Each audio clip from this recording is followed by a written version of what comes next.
बहुत समय पहले की बात है। एक घना जंगल था जिसमें एक शक्तिशाली शेर रहता था।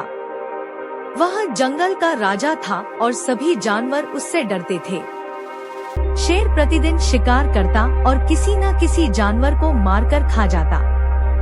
सभी जानवर इस स्थिति से बहुत परेशान थे और डर के मारे चैन से जी नहीं पा रहे थे। एक दिन जंगल के सभी जानवरों ने मिलकर एक योजना बनाई और शेर के पास गए। उन्होंने शेर से विनती की, महाराज, अगर आप प्रतिदिन एक जानवर खाएंगे तो हम खुद ही आपको प्रतिदिन एक जानवर भेज देंगे। इससे आपको शिकार भी नहीं करना पड़ेगा और हम भी चैन की जिंदगी जी सकेंगे। शेर ने इस प्रस्ताव को मंजूर कर लिया और कहा, ठीक है, पर ध्यान रहे कि मुझे रोज मेरा भोजन समय पर मिलना चाहिए। अगर तुमने ऐसा नहीं किया तो मैं फिर से सभी जानवरों का शिकार करूंगा। जानवरों ने हामी भर दी और हर दिन एक जानवर शेर के भोजन के लिए भेजा जाने लगा। कई दिन तक यह क्रम चला। एक दिन एक चालाक और समझदार खरगोश की बारी आई।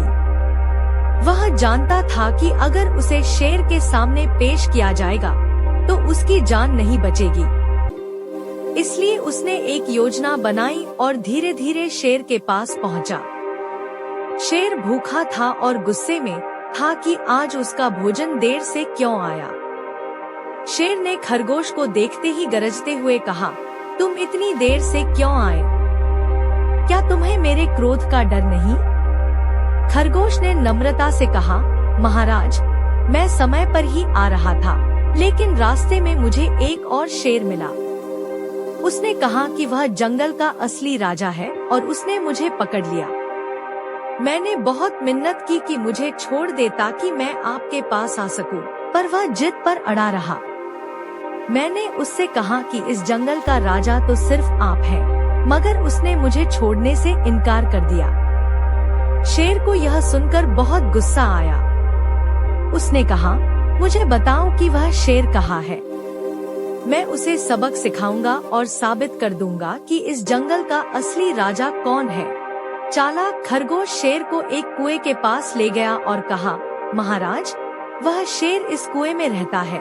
शेर ने झुककर कुएं में झांका तो उसे अपनी ही परछाई नजर आई। उसने सोचा कि यह दूसरा शेर है और गुस्से में जोर से गर्जने लगा।